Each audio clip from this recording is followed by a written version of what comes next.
నమస్తే మెట్రో ఉదయం న్యూస్ కి స్వాగతం. సాయి బాలాజీ కోల్డ్ స్టోరేజ్ బాధితులకు వెంటనే న్యాయం చేయాలని 100% ఇన్సూరెన్స్ వర్తింపజేయాలని మధిర తహసీల్దార్ కార్యాలయం ముందు సాయి బాలాజీ కోల్డ్ స్టోరేజ్ అగ్ని ప్రమాద రైతుల కమిటీ ఆధ్వర్యంలో ధర్నా. తహసీల్దార్ గారు అందుకని లిస్టు ఈరోజు తీసుకొని ఆ లిస్టులో మన పేర్లు ఉన్నాయో చెక్ చేసుకుందాం అని చెప్పేసి తహసీల్దార్ కార్యాలయానికి రమ్మటం జరిగింది. అయితే తహసీల్దార్ గారికి అనుకోకుండా ఈరోజు కలెక్టర్ కార్యాలయంలో పని ఉండి వెళ్ళడం జరిగింది. సోమవారం మనకి లిస్ట్ ఇస్తారు. సోమవారం లిస్ట్ ఇచ్చిన తర్వాత ప్రతి రైతుకి 100% అంటే ఆ రోజు ఉన్నటువంటి రేటు 19,000 రేటు వేయటం జరిగింది. 19,000 రూపాయల ప్రకారం దీంట్లో 80%, 70%, 90% కాదు. ఎన్ని క్వింటాలు అయితే రైతులు నష్టపోయిందో అన్ని క్వింటాలకి 19,000 రూపాయలు లెక్కన ప్రతి రైతుకి నష్టపరిహారం అందించాలని చెప్పేసి మన ప్రభుత్వం డిమాండ్ చేస్తూ ఉన్నాం. ఏదైనప్పటికీ ఇప్పటికి 2 నెలలు దాటినప్పటికీ మనం ఈ ప్రభుత్వం నత్తనార్థం జరుగుతూ ఉంది.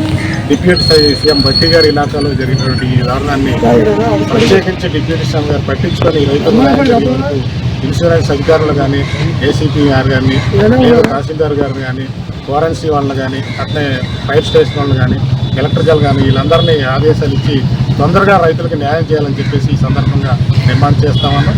అందుకని రైతులకు న్యాయం జరిగే వరకు మన కమిటీ అప్రమత్తంగా ఉండి మనం న్యాయం చేసుకునే దానికోసం ప్రయత్నం చేయాలి. లిస్ట్ వచ్చిన తర్వాత మళ్ళీ తదుపరి కార్యక్రమాన్ని మనం జేసీ గారిని కానీ, కలెక్టర్ గారిని కానీ తెలిసి మనం కరెక్ట్గా న్యాయం చేయాలని చెప్పేసి రైతులకు న్యాయం చేయడం కావాల్సిన అవసరం ఉంది. అందుకని పిలిచిన వెంటనే రైతులు రావాలని చెప్పేసి మనకి న్యాయం జరిగే నష్టపరిహారం అందించే వరకు మనం విశ్రమించకుండా పోరాటం చేసినప్పుడు మాత్రమే మనకి న్యాయం జరిగింది. అందుకు రైతులందరూ సిద్ధంగా ఉండాలని చెప్పేసి కోరుతా ఉన్నాను. సోమవారం లిస్ట్ వచ్చిన తర్వాత మళ్ళీ తదుపరి కార్యక్రమాన్ని కలెక్టర్ గారిని కలవాలా, లేకుంటే మనం ఏం చేయాలి, పోరాటం ఏం చేయాలని చెప్పేసి మనం ఆలోచన చేసుకుందాం. అందుకని రైతు సోదరులు అందరూ సోమవారం వచ్చిన తర్వాత సోమవారం లిస్టు ఖచ్చితంగా మన కమిటీలో పెడతాం. ఆ కమిటీలో మన పేర్లు ఉన్నాయా లేదని చెక్ చేసుకొని రాని పేర్లు ఏమైనా ఉంటే మనం వెంటనే మళ్ళీ ఎంఆర్ఓ గారు కలిసి ఇవ్వాల్సిన అవసరం ఉంది.